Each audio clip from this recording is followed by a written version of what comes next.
Paranormal Activity is the phenomenon that redefined horror. Katie, Christy, I want you to concentrate. Now, on October 23rd, our daughter is talking to ghosts. Experience the final stage. Look at this camera. This can see things you can see with the naked eye. In a whole new dimension. Leela's been playing with something that only she and this camera can see. She's part of a prophecy. He knows what you're doing. Paranormal Activity, The Ghost Dimension. Rated R. Under 17, not admitted without parent. In theaters and Real D 3D, October 23rd. Blog Talk Radio. Hey, you are now tuned in to 110 Sports Talk. I go by the name Lynn Knight. Hey, it's the best. Running through the competition, no competition. You don't believe it, turn us up. Sit back and listen. We bringing you the stats, all the breaking news and facts. Want the latest on the biggest trade? Well, this is where it's at. We don't talk it, boy, we live it. Got that all around coverage. From track and field, you name a field, we got it all covered. No diss to Derrick Rose, but we don't talk that bull. Just wait till he get healthy, better watch out for them bulls. Slide over the hockey, shout out to the Kings. Salute to LeBron James, y'all both got y'all rings. Looking for the real, you tune into the best. The sportologist and Mr. TJ Sports is up next.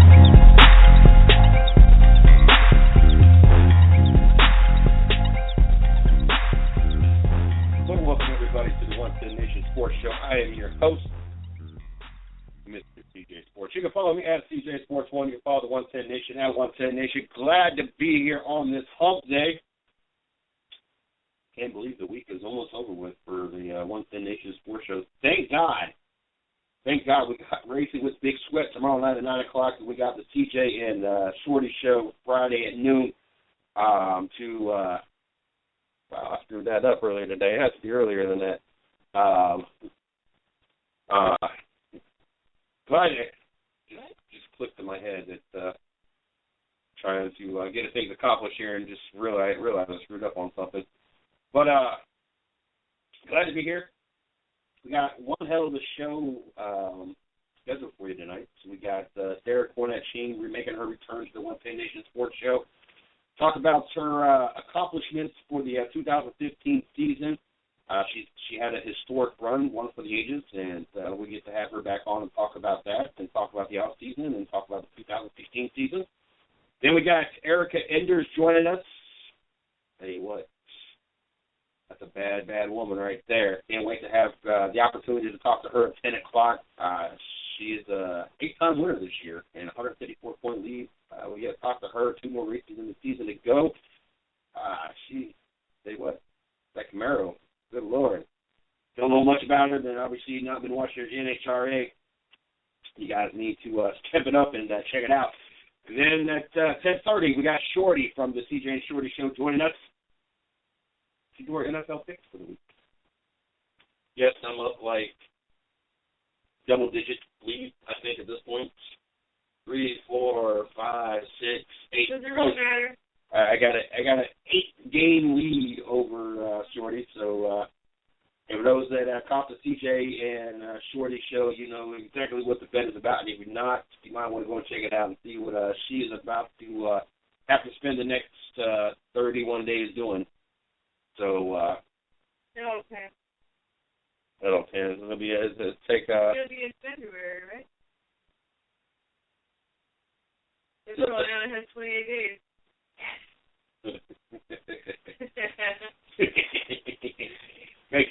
Make sure you guys check out our site, www.the110nation.com. Also, make sure you guys check out our blog site, www.the110nationsports.com. If you're not like us on Facebook, you can like my fan page, Mr. CJ Sports.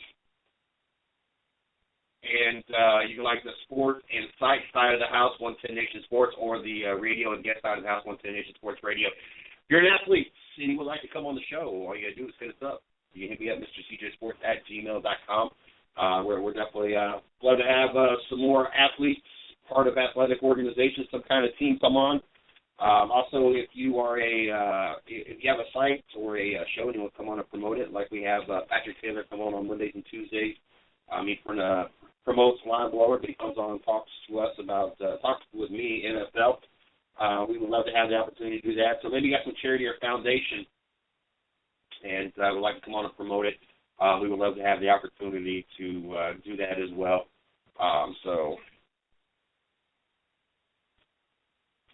if you're interested, all you got to do is hit me up, Mr. CJ Sport. No. If you're interested in coming on the show, you got to hit up Miss Lee. Just screwing it all up.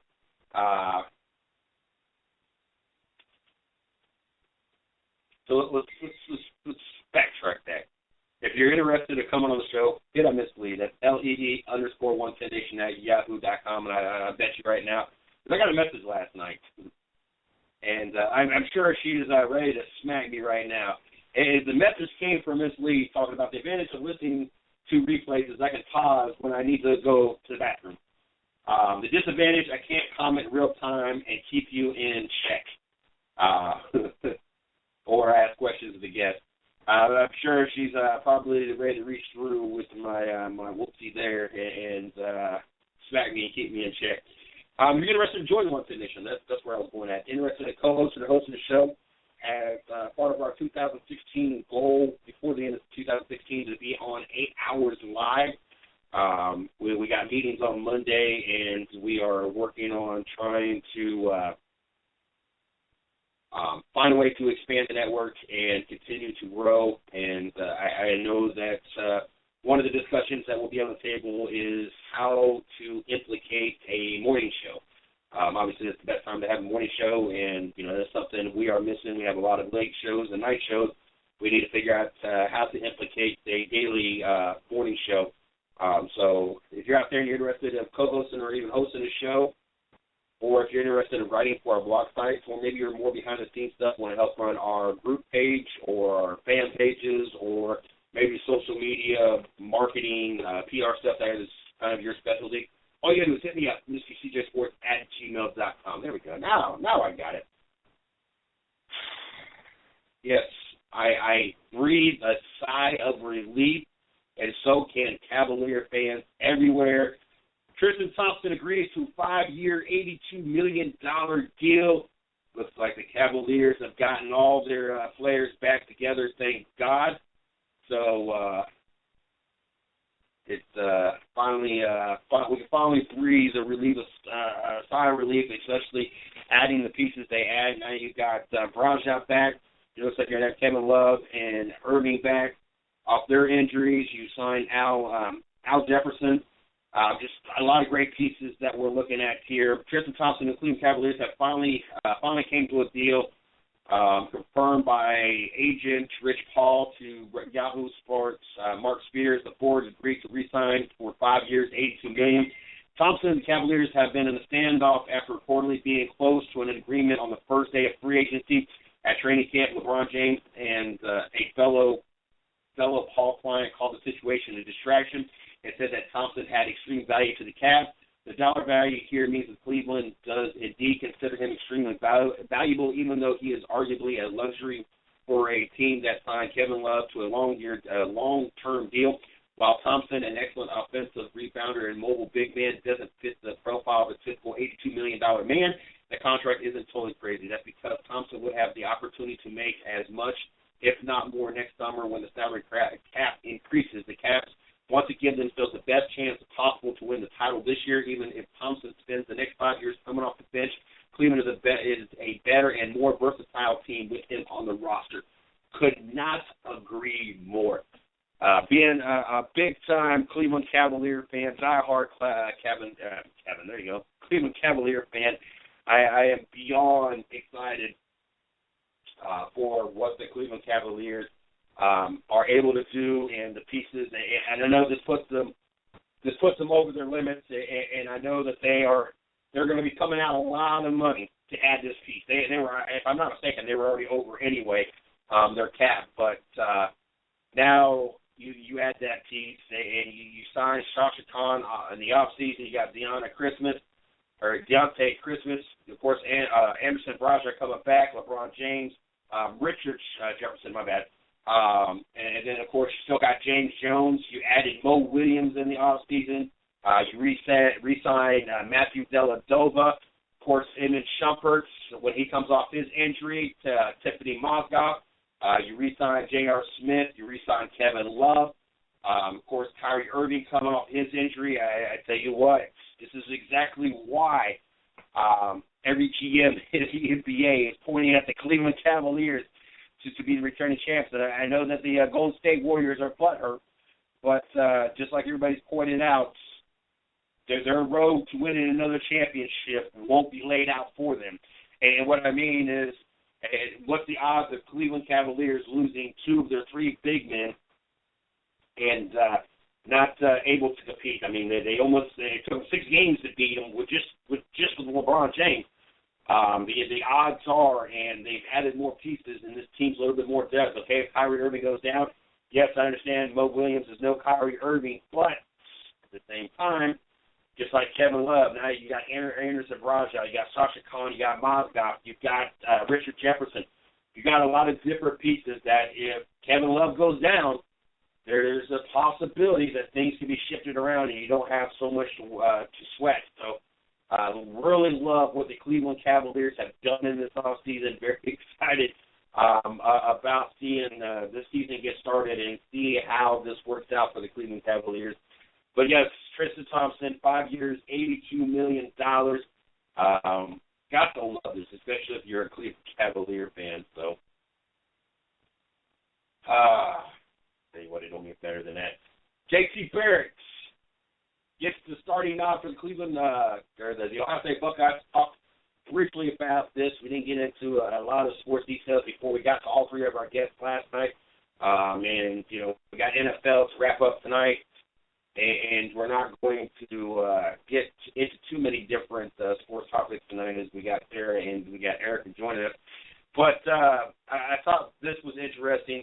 And it's all about predictions these days as the Chicago Cubs, which ain't looking good, are already down 4-0 to the New York Mets. But, of course, today being October 21st, 2015, yes, that is the day that Marty McFly and Fox Brown made their trip into the future and back to the future, too, and that's when it was proclaimed that the Chicago Cubs were the World Series champions. Not looking so hot now, but into that trend. ESPN has posted, this was sent to me, posted on their site, after spending the second half, and this is talking about Cordell Jones and J.C. Barrett, after spending the second half of the season as Barrett's backup, Cordell Jones will enter the NFL draft. The New England Patriots will draft him in the 4th round, and he will eventually lead them to 2 Super Bowl titles. So that's an awfully ballsy prediction. Very ballsy prediction. I can see that. Honestly, there's not too many quarterbacks I couldn't see leading the New England Patriots into 2 Super Bowls. As long as Bill Belichick is that quarterback, I speak highly. Highly, do what? Yeah, Bill Belichick is their coach. I speak very highly of Bill Belichick and have a lot of respect for him. There's no system better. When he was able to go into Cleveland and in the '95 season have them be all-in favorites, there was nobody at all that was not projecting the Cleveland Browns to win the Super Bowl in '95. And I believe they had like a 3-1 record until Art Monzel opened his big fat mouth and said, "We're moving to Baltimore," and everything fell apart at that part. He had an all-star coaching staff. It's something like 8 or 9 eventually future coaches. Nick Saban was one of them that was on that staff that's still in college. There was 1 or 2 other colleges, a couple of GMs. That coaching staff was stacked. And tell you what, if you can turn the Cleveland Browns into being all-in favorites to win the Super Bowl, and you could pretty much do anything. And we watched him go to New England and seeing what he did with the New England Patriots time after time. And pretty much New England has been a favorite to be the AFC division champs every year, and they've gone to quite a few Super Bowls under his regime. So got a lot of respect for him. So I like Cordell Jones. I just think that Ohio State is too explosive, and Cordell Jones is slowing that down. We know that we know Braxton Miller is very explosive. The only thing I don't like about how they're using Braxton Miller is in the whole Wildcats, he's got to throw the ball. I don't care if it's a little swing pass Ezekiel Elliott. I don't care if it's a little hit a slot receiver. It's only 5 yards down the road. We know Braxton Miller has an arm. But I don't care how little they use him, but they have to use him as a passer back there in the Wildcat. If not, there's no threat of him throwing the ball, and every time he's back there, they're going to rush him. And the success of this play is becoming less and less. He's still getting a yard or two here, but it's not like in the first few games we saw Miller do it. He was exploding and going down the field and picking up big yardages and running into the house. Now it's becoming more and more common that he's being tackled in the backfield and everything else. So they got to get him to pass the ball. I don't care if it's only for a yard or two. There's got to be a threat that he can throw, that he's going to be willing to throw the ball. And then the fact that you got Ezekiel Elliott out there, now you throw J.T. Barrett out there. First, now you've got 3 legitimate runners, 3 people that can hurdle players, that are quick on the feet. Braxton Miller being the hardest to bring down just because of his size. Ezekiel and the explosiveness that he brings. Then of course, J.T. Barrett, an accurate thrower, maybe does not have a deep threat, but a very accurate thrower. And, of course, now you add the mobility and the threat of him running the ball. Gives you 3 legitimate runners. You still have a legitimate pass game. And now it's going to be a more up-tempo kind of offense. So very excited about what this could do for the Ohio State Buckeyes. And obviously ESPN is thinking very highly of what this could do for Cordell Jones, the New England Patriots, out of all teams. And I'd be surprised. I don't know. I don't think Cordell Jones is going to go the first round. I think if he would have went into last year's draft, maybe would have been a first-round draft pick. I don't know how many teams would have been willing to take a chance on a quarterback. They only seen 3 plays. Yes, he won the Big Ten championship game. He won the first playoff game and won a national title and did it in very nice fashion. But I don't know how many I don't know how many teams really would have been willing to get him the first round. Now, I know that he's lost some stock value. Now we're starting to see, maybe some of the flaws that we didn't necessarily either see or pay a lot of attention to last year. So I think he's hurt his stock. I don't know if we will necessarily see him make it all the way down to the 4th round, but I wouldn't be surprised, but I just don't think that it will necessarily go that low. I think that maybe late 2nd round, 3rd round, more of a possibility, but I like him as a professional, as a NFL quarterback. I just think that he is more. I think he's more of a quarterback quality, NFL quality quarterback versus a college football quarterback. He's more of a traditional pocket passer, not this high tempo option read kind of quarterback. He's more of your traditional in the pocket, Brady, Manning, Rodgers kind of quarterback. And if you've not seen him run, yes, he's a beast to bring down. He kind of reminds you of Roethlisberger when it comes to trying to bring him down. But I think Roethlisberger is faster than him. He's not very fast at all. I wouldn't say Brady's slow, but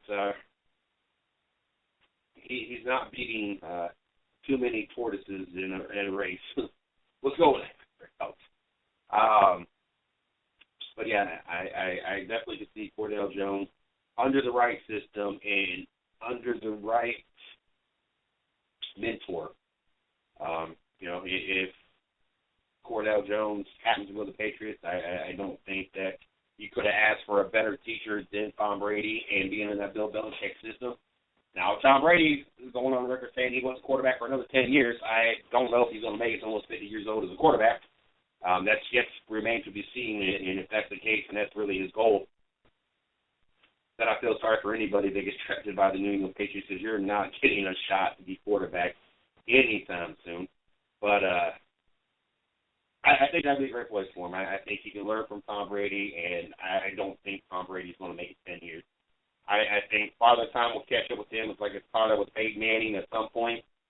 Family and priorities will start to change when Father Time catches up, and he gets a hit or two too many, and he starts suffering some injuries or feeling pain that just doesn't go away overnight, and starts to affect his personal life. And you know, at that point, that's when I would call it quits too. And until the injuries affect my personal life, I'd want to go as long as I could, even if Father Time is caught up with me, such as Peyton Manning, and maybe you're not putting the best performance out there. I mean, we say that, but the Denver Broncos are still 6-0. But at the same time, you know, Peyton Manning's out there, but I think that if Peyton Manning receives a hit good enough to make him miss a game or two or really rethink things, I wouldn't be surprised if he decided to call it quits too. So we'll see on Tom Brady. 10 years. I believe he just turned 38, if I'm not mistaken, so it's why, you know, close to 50. So we'll see. I just don't. I couldn't imagine. I just couldn't imagine being out there until almost 48 years old when I have guys out there, especially as disliked as Tom Brady is. I just couldn't imagine being out there trying to outrun early to mid-20 athletes that run the 40 as fast as they run, that are physical freaks. And you know, Tom Brady's already one of the slowest quarterbacks I've ever seen in my life. And yeah, that's Patriots fans will be sitting there with their hands covering their eyes, with their fingers separated enough, watching the game just enough to get a peek, just to see if Tom Brady is living, to see another down. But yes, slow as Brady is now, I couldn't imagine seeing him being that old, trying to keep up with the Joneses, I guess. Like I said, the 6-0, my bad, 6-0. The New York Mets are up on the Chicago Cubs, looking to sweep the Cubs out of the NLCS. So we're definitely going to keep our eye on that throughout the rest of the show. Earlier, Toronto was victorious 7-1 over Kansas City. Royals lead that series 3-2. I know a lot of Kansas City Royal fans that was talking a lot of garbage when this series started off. As I'm not mistaken, it started off like 2-0. But quickly, how it's gotten very quiet. So, very, very quiet. As the Toronto Blue Jays have won now 2 games in a row. So they were at least up 2-1 in this series. But I believe they were up 2-0, if I'm not mistaken. And Toronto's not out of it yet. They're still hanging on. We'll definitely keep our eye on that series as well. But Chicago Cubs at home, you got to do something. You can't be putting on the performance. Got a no-hitter going. You're not doing anything. This is not the Chicago Cubs we've seen in the first round, obviously, and definitely not looking like they're going to see another round. And I guess it's all good. I guess we finally get to put the old Back to the Future comments and memes and references to rest finally. I know Nike came out with the shoes they used in that Back to the Future. They sold or selling pairs of those ridiculously looking boots that Nike had aired in that movie that seemed like they go up to the knees. They were actually selling them to raise money for Michael J. Fox's foundation. So that was a really cool deal. I wonder how many people actually bought those shoes. I'm curious to know how much those shoes even went for, as ridiculously ugly as they were. But definitely interested to see how much money was actually raised for the Michael J. Fox Foundation. Sefolosha filed a $50 million lawsuit against the NYPD. We knew that this day would be coming for nearly as long as Cephaloshes has known that his day was coming. The Atlanta Hawks swingman will likely move forward with a substantial lawsuit against the NYPD after being found not guilty of 3 charges the force pinned on him in the wake of his arrest outside a New York City club last April. From the New York Post, the NBA player who beat criminal charges of resisting arrest in a melee outside a Manhattan nightclub plans to sue the city and 8 cops for up to $50 million over what he claims are permanent injuries, even though he's back on the court and dunking. That sounds like permanent damages to me. Cephaloshes of the Atlanta Hawks sign says in a legal notice that the broken leg he suffered when cops pushed him on the ground outside celebrity hotspot One Oak last April caused him to become substantially disabled. So if you're substantially disabled, how are you on the basketball court and how are you dunking? Cephaloshes suffered a broken ankle in the incident and immediately pointed the fingers at the NYPD for their show of force. After being released from jail and the hospital several months away from the trial that would acquit him, he offered this. On advice of counsel, I hope you can appreciate that I cannot discuss the facts of the case. Those questions will be answered by my attorney in a court of law. I will simply say that I am in great pain, have experienced a significant injury, and that the injury was caused by the police. It took the jury just 90 minutes to agree that Cephaloshes in the rule against the NYPD earlier in October. The Post and others have pointed out the poor timing of the report of the lawsuit. If one wants to stretch things a bit, and the fact that the Hawks top flight social media team sent this tweet out on Sunday night, one of the features a healthier Cephaloshes flying through the air. Otherwise ignored on a Sunday night in both the heart of the NBA's exhibition, there we go, season, the NFL regular season, and the Major League Baseball playoffs. That tweet and any other example of Cephaloshes' athletic play will hurt his case in the court of opinion for some, but those misguided some would be missing the point. Cephaloshes did not lose $50 million by sitting out the last few weeks of the 2014-15 season, and the Hawks went 6-week playoff run, signed to a 3-year, $12 million contract. So basically, he's not that good of a player. He gets $4 million a year. So to supplement the contract, we're going to go for $50 million. That is kind of what I'm getting out of this here. $12 million contract in 2014 prior to being dealt to the Oklahoma City, from Oklahoma City to Atlanta in a sign and trade agreement. He didn't miss out on the $50 million payday this summer as a free agent either.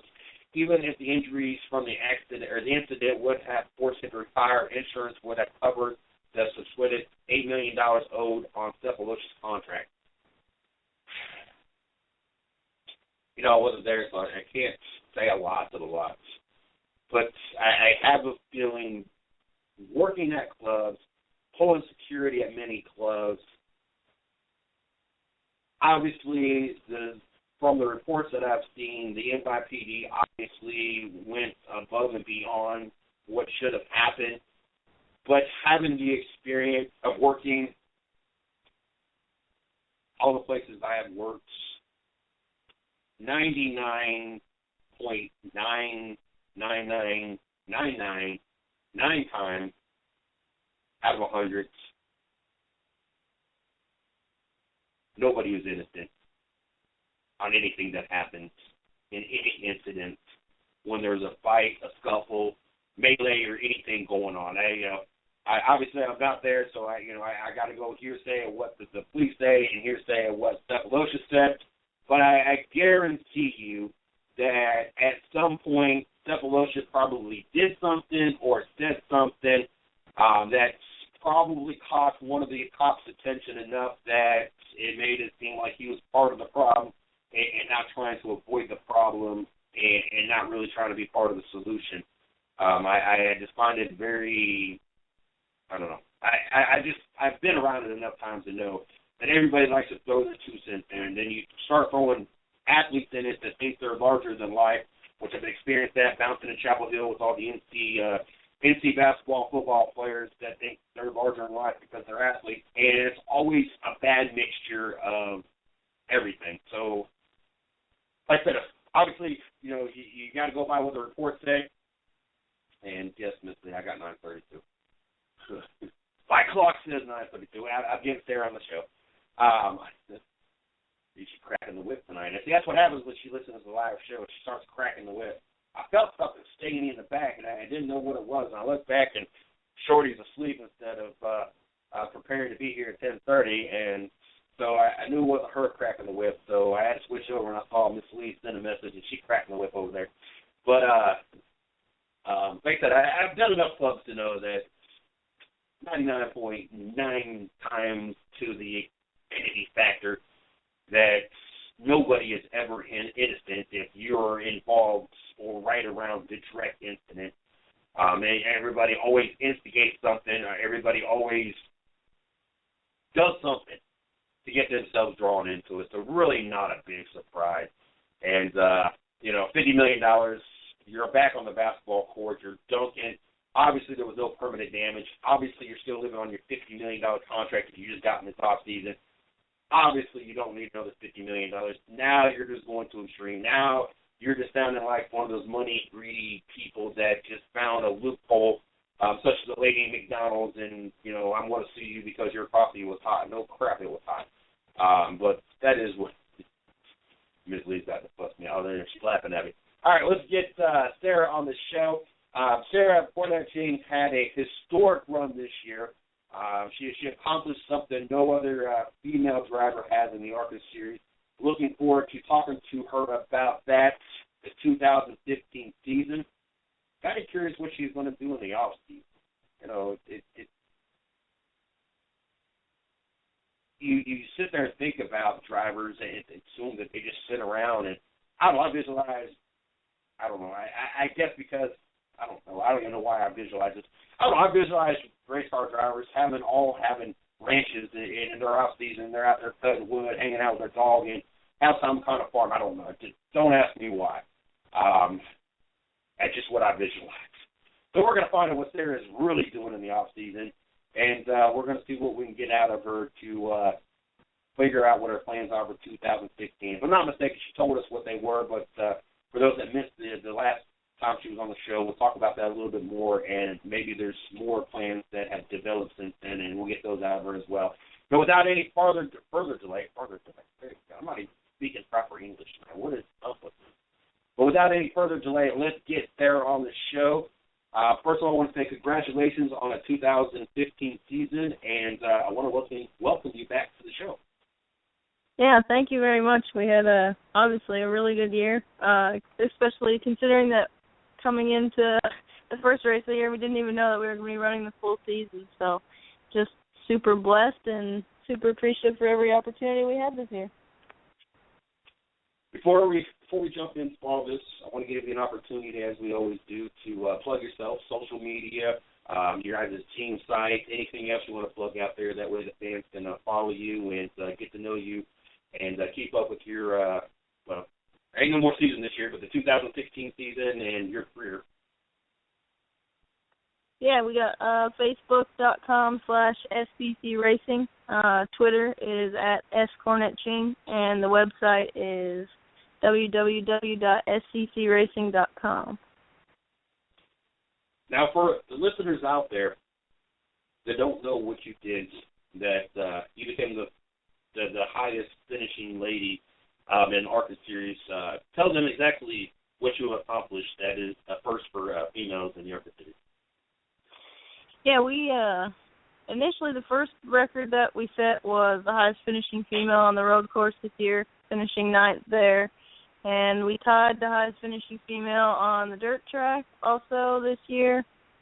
We came up just a little bit short on highest finishing female ever in the series, but we did set highest finishing female rookie in the ARCA Series this year. So pretty phenomenal year, considering that going into it was going to be a one-race deal. And it's a little team that could just plugged away all year and continued to impress everybody, I guess.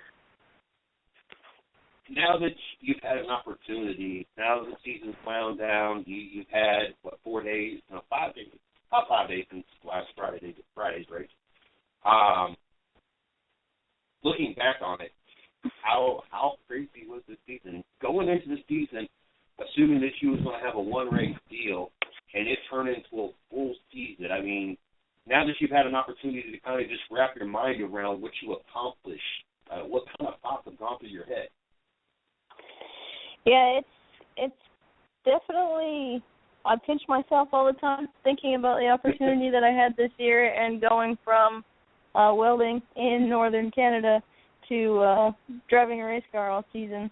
And it was difficult at times to put into perspective some of the frustrations we had as far as, wrecks or motors or things like that. But when you stand back at the entire deal and you just look at it from that standpoint, it's hard to even weigh the positives versus the negatives because the whole year was just such an unexpected positive.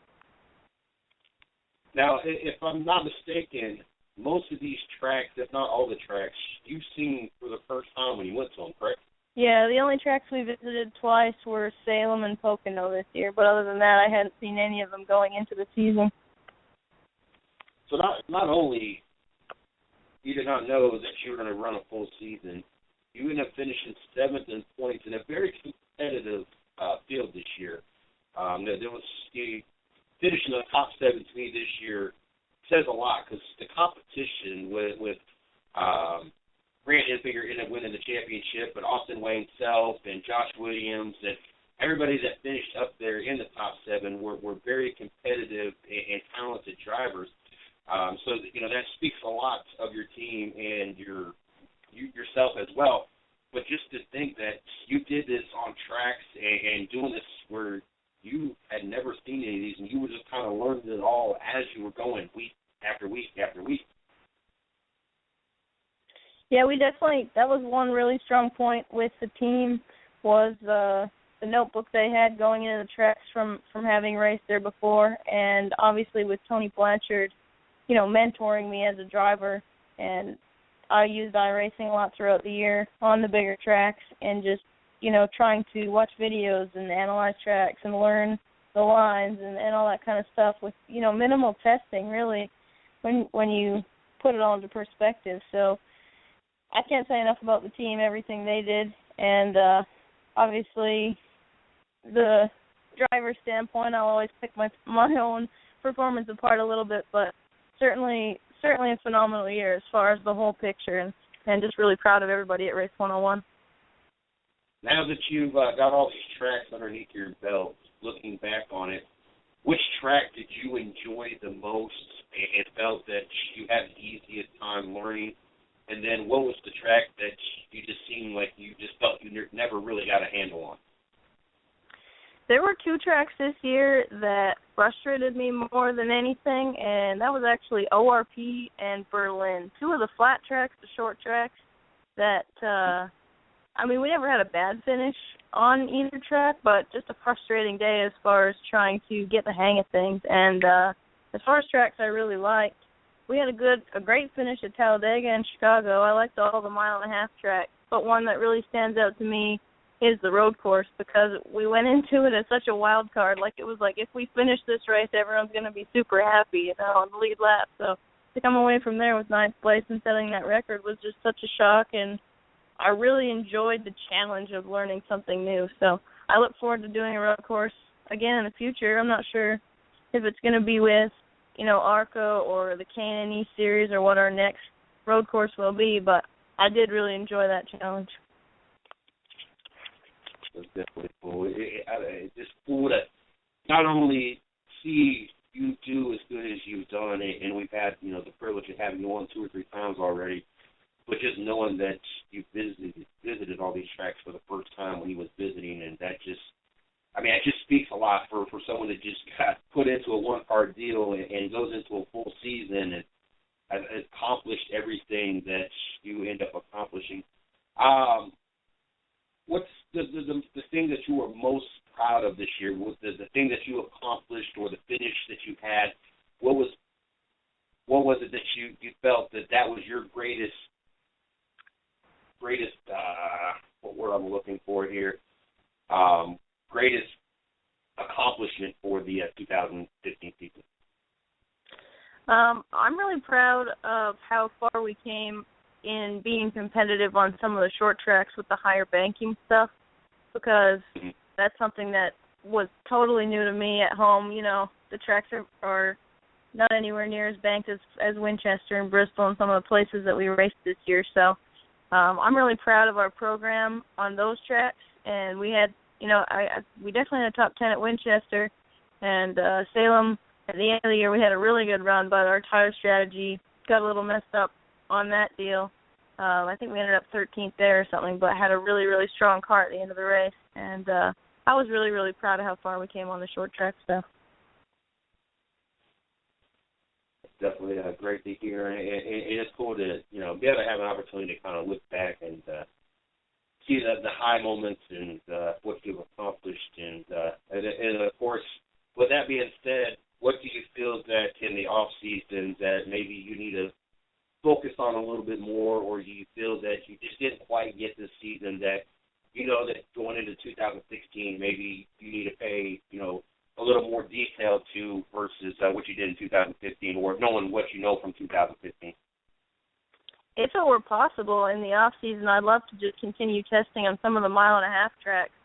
You know, that's the places where it'd be nice to have a lot of laps and a lot of experience. I'm really looking forward to next year. We're planning to run a lot more of those tracks and continue to gain experience there. But in the off season, we are planning to do some testing, like super late model stuff, and just to keep in the seat and keep focusing on learning. We're going to try on a few different tires and do some different stuff just for feel. But it would be super awesome if there was a way to keep on those big tracks and keep learning that. The off season, since that has approached us already, what does Sarah do in the off season? First of all, where is Sarah going to stay at? Is you staying in the United States and around the team, or are you going back home? And what does one do in their off season? We have a lot planned as far as. Yeah, no, we do. We have a whole calendar already filled up. It's crazy how fast that happens. But we there's a few trade shows that we're going to go to as far as PRI, and some things. We're actually next weekend headed down to Orlando with the show car to set up for the Tim Hortons Children's Foundation, who we had on the car at Kentucky, and we're headed down there to do a function next weekend. And after that, we're headed to SEMA in Las Vegas. I have a trip planned home to visit my family in Canada for a week or so that'll be nice. And then back down here to do some testing in a super late model. I'm going to try to get down to New Smyrna to do some laps and get ready for Daytona, which is just around the corner, believe it or not. And it happened fast. I don't know how it happened, but the calendar's almost full already. Isn't that crazy to know that last Friday was the last race of the season, your season ends, and we're talking about the first race of the 2016 season being around the corner, even though we're only 5 days removed from the 2015 season. I almost feel like off-season is not even a word that should exist. There's so much planning and so much work that needs to be done to get everything ready that it's just, I don't know if we're going to take a day off or not. Speaking of the 2016 season, at this point, what are your plans for the 2016 season? We've talked and talked and talked, and there's been plenty of discussion. The one thing that's 100% certain is we'll be back at Daytona with the ARCA car, and we're going to make the initial K&N East race at New Smyrna, and then we've got cars to run both series, and we feel like we need more laps on the 1.5 mile tracks with ARCA to keep that experience growing. So the plan is loosely to run all those races and continue with the K&N East series and see how the first few races go and see where we want to end up racing with them. So those two series are definitely on the schedule, and then we've got our eye on a few either truck or Xfinity starts. We want to get into the NASCAR direction and get our licensing started to make sure that we can run all the tracks over there. Now, when you said you're going to run all those races, when you're talking about the ARCA series, are you talking about all the 1.5 mile races, or are you guys trying to run a full season in the ARCA series? No, the 1.5 mile races. You know, we're definitely going to start with Daytona, and then Talladega and Pocono, I think, are the next two races on the schedule. we want to go back to Chicago and Kentucky and Iowa, the bigger tracks that we had success on this year. And as far as the short tracks go, like we might pick one or two that we had good runs at, but we're more focused on getting those laps on the bigger tracks for next year.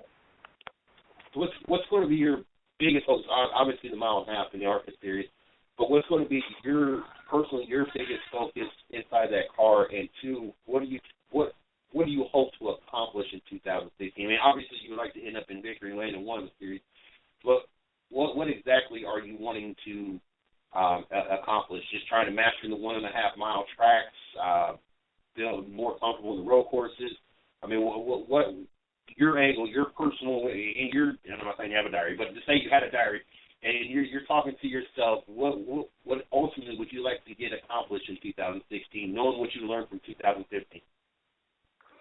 Yeah, every time I get into a race car, I have goals. Like when we went to Pocono the first time, obviously with no laps there, the goal was to get comfortable and, run competitive lap times. And then the second time we went back, I had different goals, to change my arcs into the corner and get better at certain things. So every time I get into a race car at a different racetrack, there's always a different goal.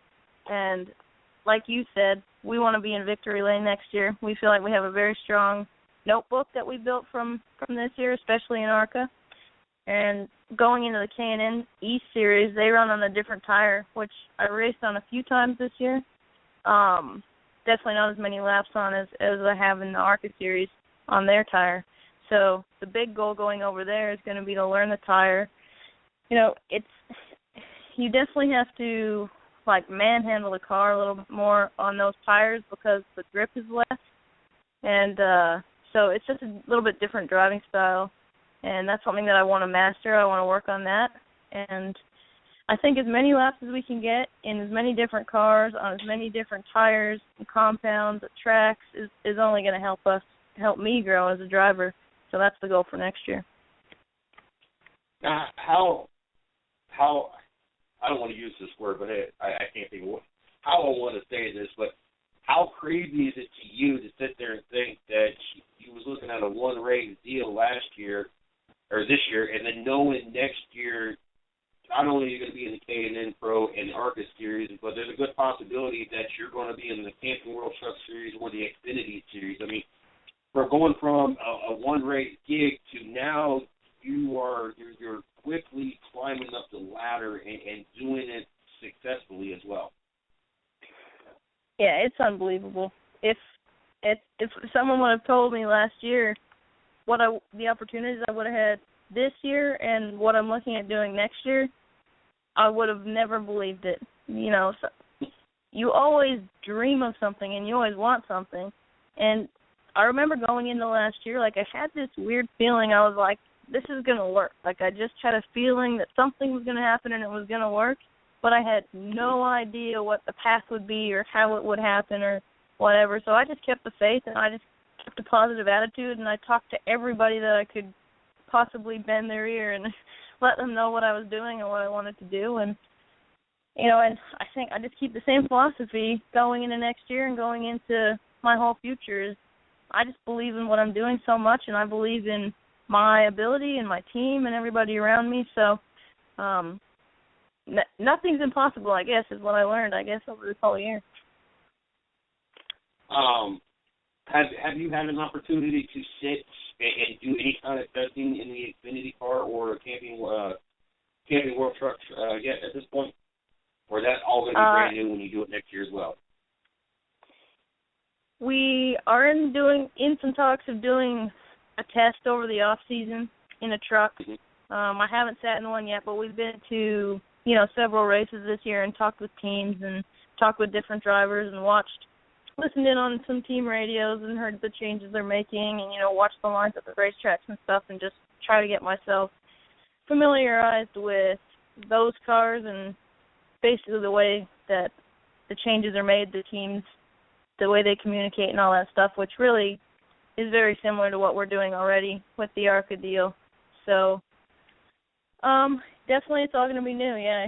You can never get that experience without just getting out there, and it's difficult to get testing those cars and get testing that stuff. But we're working on a few things for the off season, so hopefully we'll have a few laps, but definitely nothing major. It'll be all new again, I'm sure. Now Miss Lee has sent me a few questions, and I want to pass these on, and I think they're good questions. She wants to know what do you do in the little downtimes that you have, such as what do you do to relax, wind down, and I commonly ask what do drivers do, or ask the drivers, what do they do to kind of clear their head, recharge their batteries? Is it go out and go fishing? Is it go out and go hunting? Is it go play video games? Everybody's got their thing that they do to go wind down and just kind of clear their mind. But Miss Lee will kind of want to know, what do you do when you're off time? That's a terrible question to ask me because I'm actually so pathetic. All I ever think about and all I ever do is how can I get more Facebook fans? How can I get more engagement on my Twitter? What's the next thing I can do to try to meet somebody that's going to help my career? Like, I'm actually just so infatuated with what I'm doing. I do listen to music if I'm, kind of stressed out or something like that.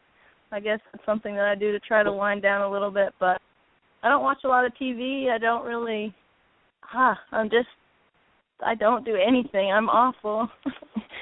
It's not awful. It's not that. I do the same thing. I might not have a racing career, but this started only 4.5 years ago for us, and it's really only stepping up the last year or two. So, I don't think to be pathetic. That's what I do all day long. As a matter of fact, the last 2 days, I probably spent more time on the phone with our board and trying to find, basically doing the same thing. So, I don't find it pathetic, but that's just me. But then again, I'm not a race car driver. I would assume that's a little bit more exciting than that. You said music. What kind of music does Sarah listen to? I pretty much listen to everything. I enjoy like older country, outlaw country. I'll listen to any of the newer stuff as well. One thing I really don't listen to, and it's not because I hate it or anything, I just don't really listen to it, is rap. So everything else is fair game. I pretty much listen to any kind of music. Well, if we have choice at our house, it's 90s country. That's what we were listening to before we got on the show. We put on Pandora whenever possible. I'm not a big fan of all the new stuff. I prefer, if I have my choice and I either have Sirius Satellite or Pandora or something, it is 90, maybe early 2000 at the newest, whatever I can get my hands on. So I definitely feel on that. I'd definitely be a fan of that. Conway Twitty, that's one of my favorites. So the older stuff is definitely in my playlist. My two favorite all-time songs, and this goes way back. This goes back to when my father had separated from my stepmom. I was probably elementary, mid-school time frame, and it's Heroes and Friends by Randy Travis and Loving Blind by Clint Black. Two very old-school songs that still to today I will play on a regular basis. I will throw them up on some YouTube or download into whatever phone I have. Miss Lee, I also want to know, what do you do to stay in shape for racing? I'm pretty much just a big believer in cardio. I like to go for runs, long runs. We actually have this whole new weight training station thing at the shop now, which I'm kind of floundering around with a little bit. It's starting to use, but mainly I just like running, and I've been known to do those 30-minute hits as well, so just body weight training type stuff. She also wants you to talk a little bit more about the Tim Hortons charity thing that you're involved with. She wants to know a little bit more about that. Yeah, so for anybody that's down here and doesn't really know even what Tim Hortons is that's like a very, very popular coffee shop up in Canada. The stat that I heard is actually 9 out of 10 coffees bought in Canada is a Tim Hortons coffee. So if you have any idea of how popular that is up there, they actually have children's camps. Down here? Yeah, I would actually say there is Starbucks in Canada as well, but I would say that Tim Hortons is completely monopolized the whole coffee industry in Canada, and everybody is such a fan. That's one thing that I really do miss down here actually is my Timmy's coffee, but they actually have some stores in the States, mainly in northeastern states. We try every time we go through Ohio to stop in. Yeah. But they have children's camps that like low-income families that maybe their kids wouldn't have an opportunity to go to camp, summer camp. They do week-long programs, and they raise donations throughout the whole year in Canada, and they have a camp in Kentucky that we teamed up with, and they raise money to send kids to camp. And we actually spent a day at the camp with the race car and set up the trailer and actually had kids come through the whole trailer and see the race car, and I answered questions and all that stuff. And then we had the camp on the race car at Kentucky, which we were hoping to really help them out and get a lot of donations, and we ended up getting our race car, and our race ended on lap 1 there at Kentucky, so that was a little bit disappointing. But we're going to continue to work with them going into next year and going into next weekend at Orlando. So, yeah, they just are a really great organization for giving kids an opportunity to see that, you know, there's opportunities for them and that they can excel at things outside of what they think their life is maybe limited to. Cool. That's a cool deal. It's really cool to see, and especially as busy as your schedule is. I mean, hell, you've already got every day in your off season already marked in your calendar of stuff you got to do. So it's really cool to see you have the time and have the heart and get yourself affiliated with these charities and stuff going on. So that's just really cool. It speaks a lot of your character and says a lot. Says a lot about you as a person. That's really cool. Sarah, I want to thank you once again for joining us on the 110 Nation Sports Show. We love having you on. Once again, congratulations on your season. Definitely excited about everything that's going on in the off season for you, and looking forward to seeing you back on the track in the 2016 season. And thank God for NBC Sports having an opportunity still to catch you, even though you're going to be in the K&N Pro Series, since they've done a really good job of stepping up that part of their broadcasting. So looking forward to catching you hopefully in all 4 series next year, and looking forward to having you back on the show many, many times again in the future. Enjoy your off season. Enjoy the rest of your night, and hopefully we'll be talking to you real soon. That sounds good. Thank you so much for having me on. Yes, ma'am. You have a great night. You too. That was Sarah Cornett Ching, ARCA Series driver, highest female rookie finisher, 7th in the points, and she was, I think she said, the highest finisher on the road course and highest female finishing on the dirt track as well. Accomplished a lot. I tell you what, I couldn't imagine going into the season and thinking you're having a one-race deal and that's it, and next thing you know, you finish the whole season, and you're already looking to be in 4 different series possible in the 2016 season. To me, that's crazy. I'm not going to say my scenario is the same. I did start my first show thinking I was only going to be able to talk for 15 minutes, and then next thing you know, here we are on, 6, 8, 9, a minimum of 10 hours a week, as it is right now, shooting for by the end of 2016 to be on 8 hours a day, 7 days a week. So imagine going from 15 hours a day of talk to, us being on the air 56 hours a week. I tell you what, I couldn't imagine the pressure, and I couldn't imagine what it's like to be in the car doing what she does. But not only that, but have never been to these tracks. A lot of these drivers in the ARCA Series have either, done this more than 1 year, or they have participated in other series that they've seen some of these tracks before.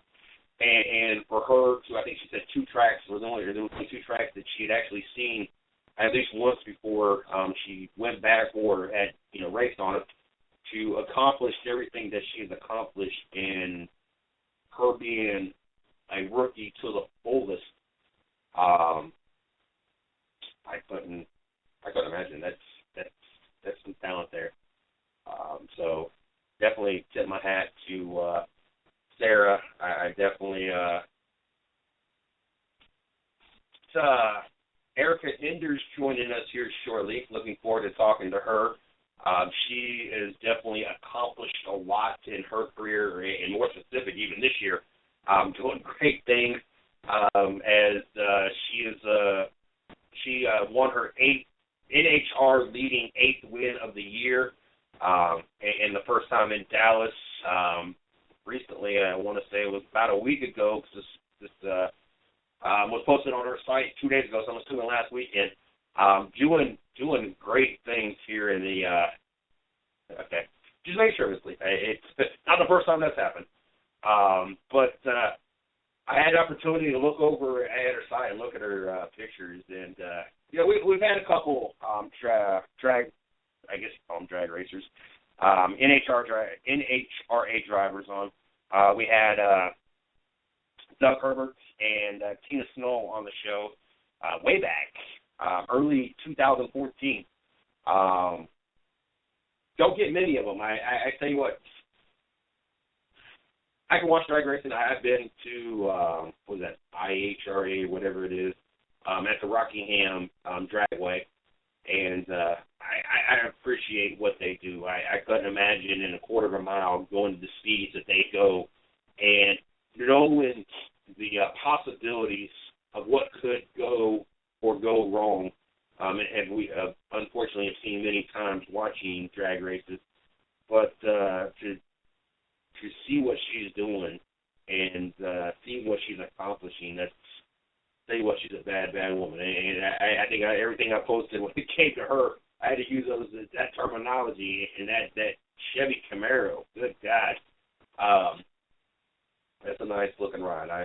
I think that if I was in her shoes, I could get used to getting behind the wheels of that car, because it's a very nice car. But while we're waiting on her, let's talking and jump into a couple other topics real quick. One, make sure you guys check our website out. Go over to www.the110nation.com. I wanted to welcome everybody that is listening to the show for the first time. The 110 Nation Sports Show is on Monday through Wednesday, 9 to 11 p.m. Eastern Standard Time. Drawing a blank here. Racing with Big Sweats, we got on tomorrow night. It's a show that is focused on local drivers, not necessarily local to us, even though we did reach out to my local community, and we got a lot of those drivers getting lined up to come on the show as well. But when we say local driver, we're talking about those drivers that work Monday through Friday. So they go out on Friday night, Saturday night at their local track and tear it up and live their dream and try to accomplish their goals. Those we like to showcase them and promote them on Thursday nights. Make sure you check that out. Steve Billmeyer is the host. If you don't know much about Steve Billmeyer, he's been around the racing world for 25 plus years. He's been around NASCAR for many years. He helped he crew chiefed the likes of Tim Richmond and Jeff Bodine in the day. A very, very knowledgeable guy. Spent a lot of time around the short tracks and the local tracks as he had cars out there as well. Also, we have Chris Yellow Caution Flag Creighton. He's from the yellowcautionflag.com site. I believe he owns the site. Very, very knowledgeable out at the tracks. Very, very big site going on there. So you guys, make sure you guys check out the Thursday show. On Mondays at 11 o'clock, 11 o'clock. That wasn't wrong by the time. I was thinking Friday. Wow, I'm just really screwing up today.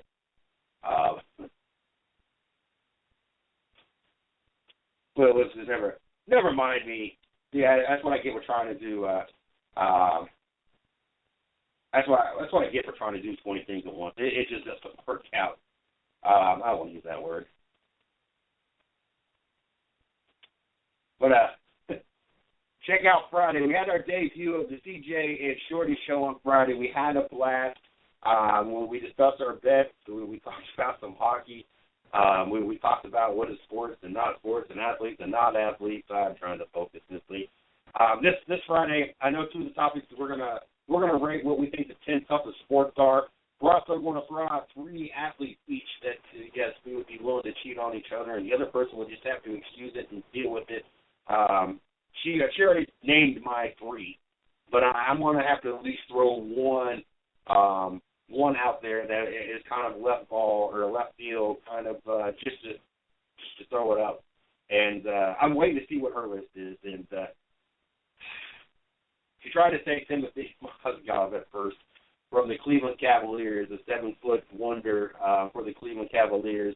She figured if he was a big guy, then he had to be a big guy, and that was her meaning behind it. But, yeah, that's the kind of fun we have on the Friday show. So make sure that you guys tune in to the CJ and Shorty Show Friday at noon. Don't forget, Monday we got Monday morning quarterback at 11 a.m. on Monday. We also got Rubbin is Racing 7 o'clock on Mondays right before the 110 Nation Sports Show. We're giving you a reason to actually tune in to Sports Talk Radio at 7 o'clock. There's a lot of other so-called sports shows and racing shows out there that like to run at 7 o'clock. We wanted to give you a real reason to tune in at 7 o'clock. Join Steve Billmeyer and myself as we recap the previous week, get you guys ready for the upcoming week. So this Monday we're going to recap Talladega, and we're going to get you prepared for the first race of the next round. And then, of course, the off season, we're going to break down the drivers and the teams and kind of talk about what they accomplished and ups and downs and surprises and what the 2016, in our opinion, is going to look like.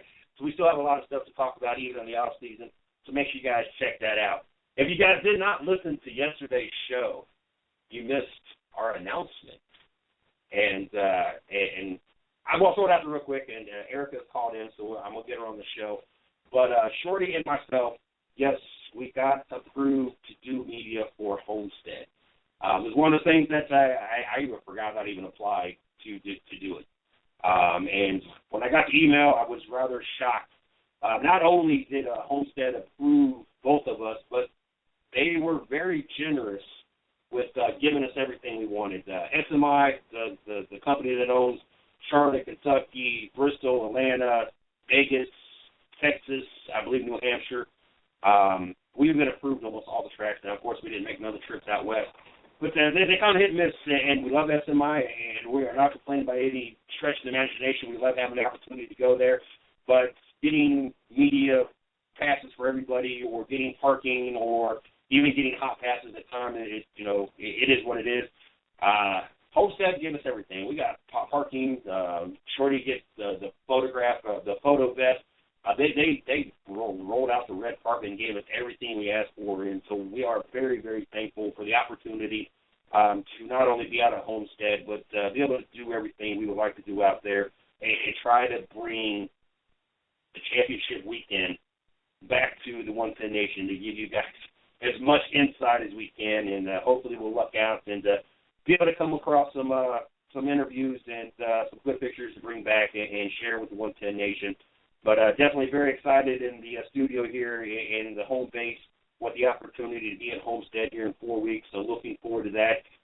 Now we're just scrambling around, of course, with us being on a shoestring budget and having to run around and take care of everything ourselves. That's kind of what the focus is on this next 4 weeks. But one way or another, since this is a very big deal for us and a championship race, is we'll have a champion crowned that weekend. Better believe we'll find a way to get out there.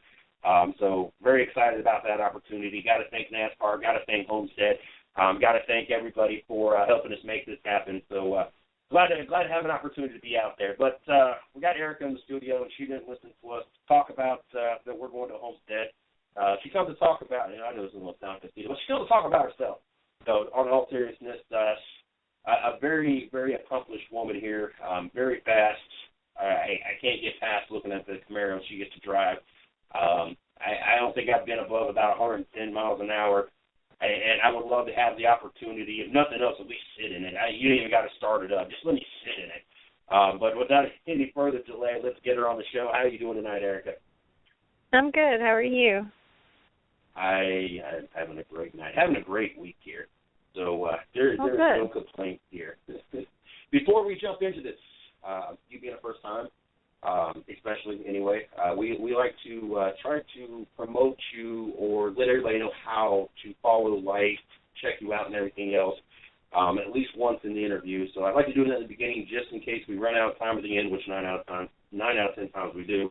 So before we jump into everything, that way we don't miss this, I want you to go ahead and put out anything you want to put out, social media, Facebook, Twitter, your guys' team site, any personal site, sponsorship, anything you want to throw out there real quick before we jump into this. All right. Well, we're on every form of social media, so that might take a second. But my website is ericaendersracing.com. Our team website is EliteMotorsportsLLC.com. I'm on Facebook. It's Erica Enders Racing. My Twitter is @Erica_Enders, and my Instagram is EEStevens with a V 430. So that's kind of how you follow us. Probably the best place to do so is Facebook. We have almost 100,000 followers, and my sister updates it like constantly. She's at every race, and so there's all kinds of pictures and videos, and you can keep up with us real time, and that's Erica Enders Racing on Facebook.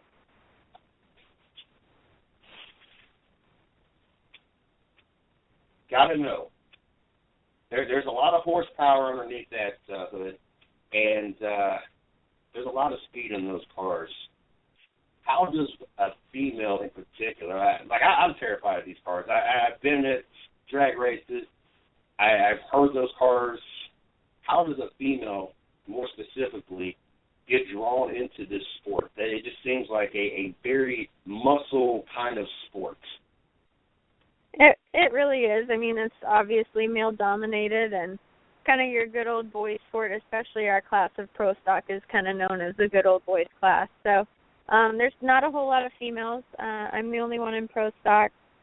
I believe there's 2 that race dragster and 2 that race funny car, and a couple of them that race motorcycles. So not very many females. There's a ton of them in the sportsman rank where I first started, so that's pretty cool. But I got interested because of my dad. I mean, I grew up watching him race, and I always wanted to be like him. He's my hero. He still is, and I wanted to be a race car driver like my dad. And he was just a hobby racer. He didn't do it professionally, but that's what our family did on the weekends. So every weekend after volleyball games or whatever I was doing, I'd go out to the racetrack with my dad.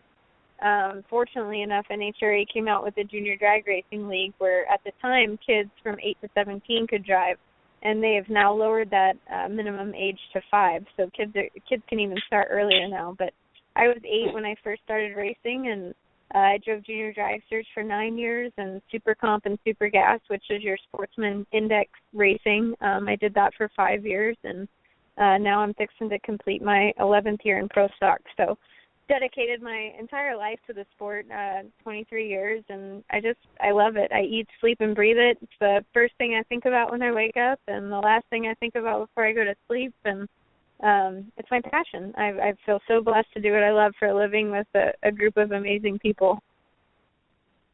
Now, at what age did you win your first race? And then also, at what age did you know this was you? Like, you knew that you can make a career out of this. This was definitely, without a shadow of a doubt, how you wanted to make a living.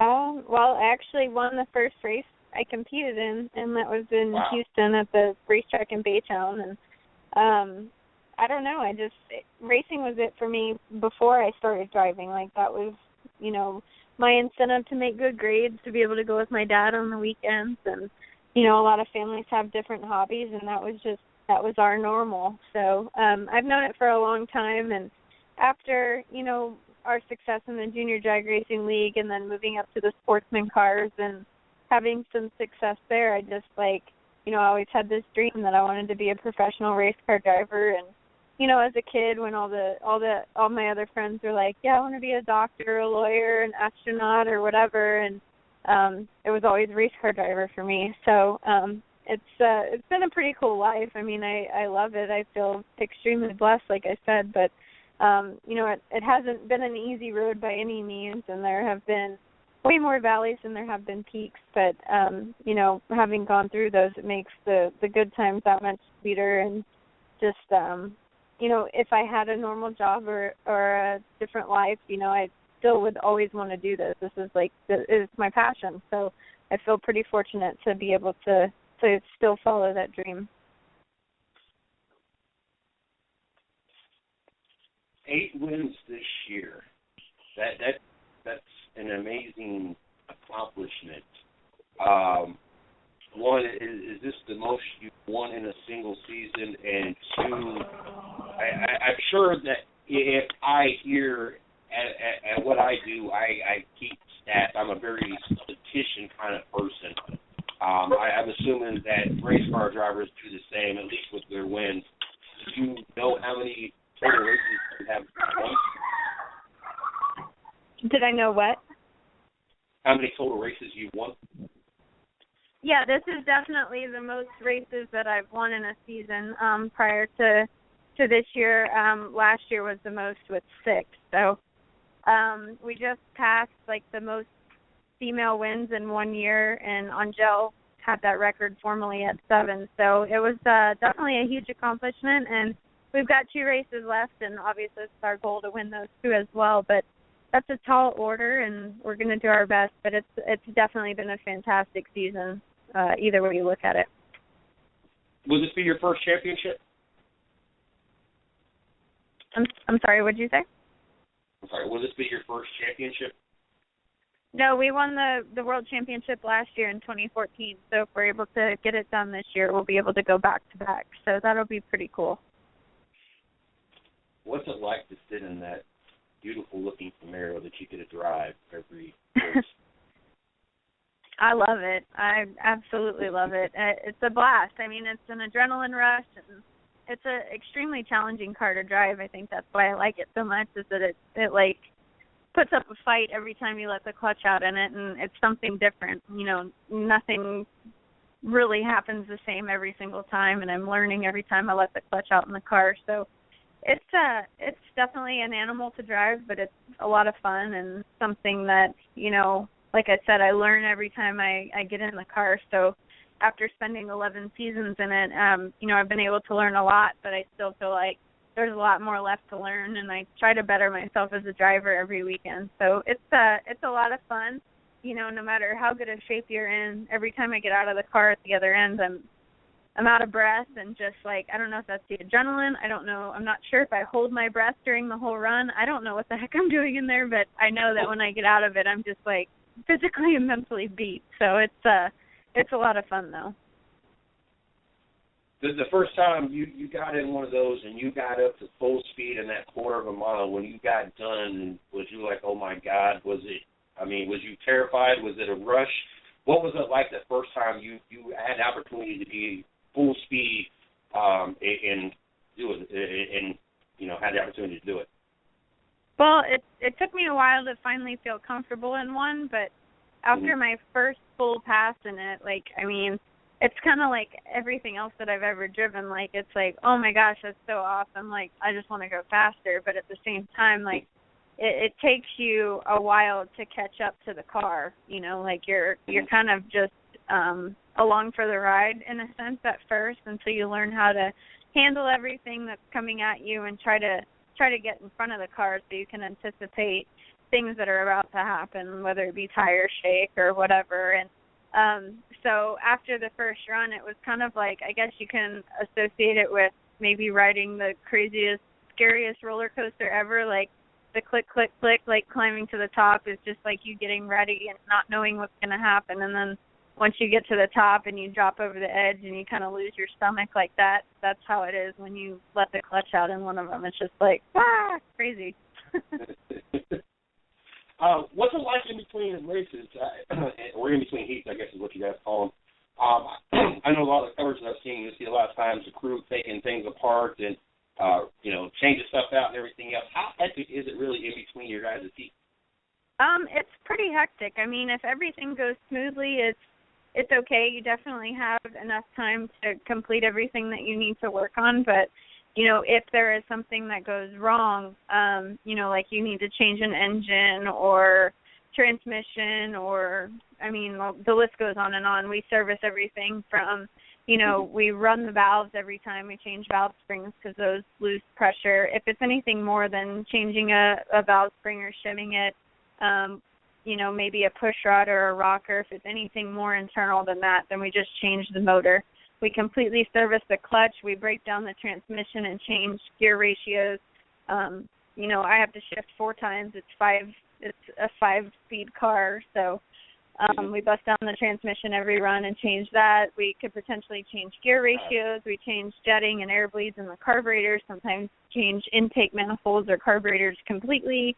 change tires. I mean, we service the whole car. We don't tear it down to the bare block like Top Fuel guides, but we carry the spare bullets under our bench if we have to change a motor. So if everything's okay and it's just a normal service, you know, everything can be completed in 30 to 40 minutes. If we've got to change a motor, obviously it takes a little bit longer than that. But, I mean, we've been up against the clock before. We completely serviced the car in Houston this year, actually, is the most recent time it happened, and I went to fire to warm up, and it stuck a lifter. So we had literally 15 minutes to get to the starting line, and my guys changed the motor completely. We fired, warmed up in 11 minutes. So, I mean, if it has to be done, it has to be done, and I've got the best guys in the world to do that. So turnaround times are different. Like, it just kind of throws you curveballs sometimes, but if everything's normal, you definitely have enough time to complete everything. You know, it's funny because once upon a time when I was in the military, I would brag because they could pull a Humvee in my shop at 9 o'clock, and by lunch, either I had to pull out or at least everything disconnected to the point that I'm ready to pull out. I could come back from lunch, and regardless of what point that I left it at, I could have it back in and ready to roll out by the time I left at 5 o'clock. Now, after listening to that story, I don't even want to brag about what I could have done back in the day with a Humvee because, yes, 11 minutes to change everything, that's remarkable. Yeah. Well, I mean, the behind-the-scenes stuff that you don't get to see is I have 8 guys assigned to my car, and I also have a teammate who has 8 guys, and he was already eliminated from competition. So technically I had 16 guys working on stuff. So, I mean, we just, like, gel completely, and everybody, you know, stays out of each other's way, and there's just, like, this smooth routine that everything goes in. So it's, you know, I definitely have the right people in place to accomplish that. It's not a one-man job by any means. Yeah, but having extra people on there, it doesn't always necessarily work out great because then you got too many hands in the way, and you got a crew that's not working with another crew as much. So I tell you what, definitely tip my hat because, you know, the circumstance being it was in 11 minutes, that's phenomenal. What's the fastest official time, the fastest speed officially that you've ever had? And have you done any other types of racing outside of drag racing? My fastest time officially is 6.464 seconds, so 6:46. And that just recently got beat this year. The new record is 6:45 now, so 6.45 seconds in the quarter of a mile. And then my team and I still hold the mile-per-hour record at 215.55 miles per hour. So we're hauling the mail. It's pretty quick. And actually, this past weekend in Dallas, it was really dry, cooler air, so we were able to run fast. I was able to run a 6:46.1. So I guess actually that's my quickest time now by 0.003 of a second.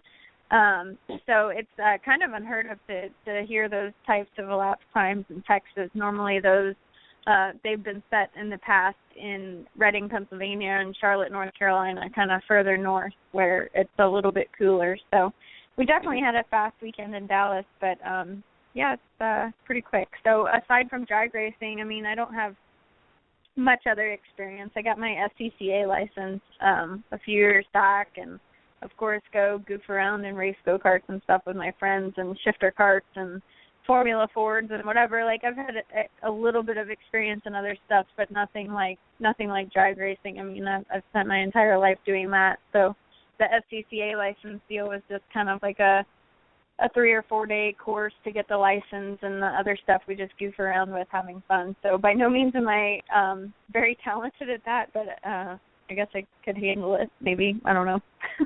I like to go straight. I mean, I feel like I have a little bit of that attention deficit deal where, you know, I'm done in 6.5 seconds. So when I'm having to, like, run laps and whatever, I'm like, oh, look, there's a bird. You know, it's just like, you know, there's a lot going on, and it's definitely a longer race than what we're used to. So it's interesting. Now, talking to you, and I don't know why this flashes in my head, but recently, I would say within the last week, there was a Facebook post, and I don't have any people have seen this one, but there's 2 people sitting at a stoplight, a young punk in, I want to say a Porsche or something sporty, with a cute girl sitting next to him, and there's a guy in the other car kind of middle-aged, sitting at, I think what it was a Camaro, and the young punk's revving his engine and gives the guy the bird, and the middle-aged gentleman turns at him and holds up his badge and lets him know he's a cop, and it's kind of a poking at him, and his girlfriend ends up winking at the cop and everything else, and she's rolling. So my question to you is, one, how many times have you sat at a stoplight and had, some folks sit there and rev their engine up, and you just sit there and think in your mind, dude, if you only knew what I did for a living. And two, how different is it for you to go from driving in a drag car to going 55 miles an hour in a straight line down the highway? I've been around my fair share of street racing. I mean, in high school, that was the thing to do. I had a 67 Chevelle, and then I had a new body Mustang Cobra and a jacked up Ford pickup truck. So I've had all sorts of fun fast cars, and then the mud and jacked up truck or whatever. And my friends and I would go out and watch the street races when we were in high school. I could never, compete in them because I had an NHRA license, and if you got caught street racing, they could pull that. So I was really kind of strict with that stuff, but we definitely go out and watch and have fun with it. But being in faster street cars and hot rods and stuff, people would pull up to you at the stoplight and rev their engine at you and ask you to race, and always had to say no, and that kind of sucked. But at the same time, it makes you laugh because they have no idea that I'm a young girl and that what I do for a living is what they're trying to get me to do on the street. So that's definitely interesting. But yeah, what was the second part of your question?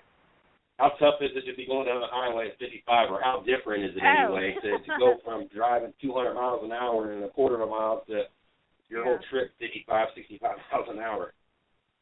Yeah, it's definitely an interesting trade-off, I guess. When I was younger, I had a different mindset, and I actually crashed a Pro Stock car during a test session in 2004.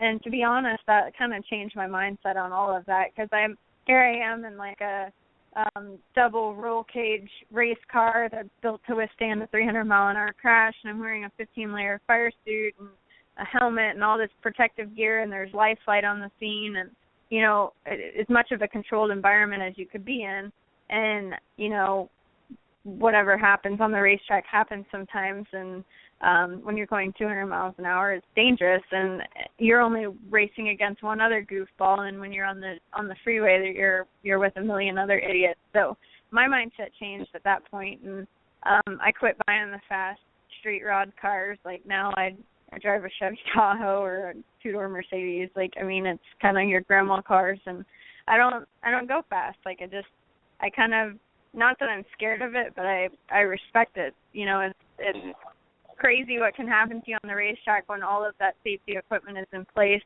and then when you're going down the street, you're just wearing a one harness shoulder belt and no protective gear. So, and you don't have medical staff 2 feet away from you if something happens. So my mindset changed, and I definitely drive differently now, but I leave my speed racing mindset for the racetrack. When you first got into the sports, was it hard to earn respect from everybody being a male down the sport for you being a female? And how much has the sport changed over the years since you've been in the sport when it comes to female races?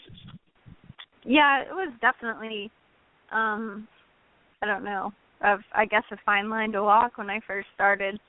I guess being older now, I can imagine what it looked like. I was a 19-year-old girl, just a kid, coming into Pro Stock thinking that, I could drive one of these things, and I'm sure the other competitors that had been doing it their entire lives, and of course they were middle-aged to older men that I'm competing against even now still, and I'm sure they thought that I was going to be a flash in the pan or whatever. But over the years I've gained the respect of my competitors, and some of them might not like me, but they damn sure respect me and what my team and I are capable of. So that's been something that had to be earned, and as it should be. But it was different coming in. I grew up in a house where my dad taught us that it doesn't matter, gender doesn't play a role, skin color, whatever people want to put out there as being a disadvantage, it doesn't matter. You can do whatever you want to do. You just got to have the right mindset and then surround yourself with the right people.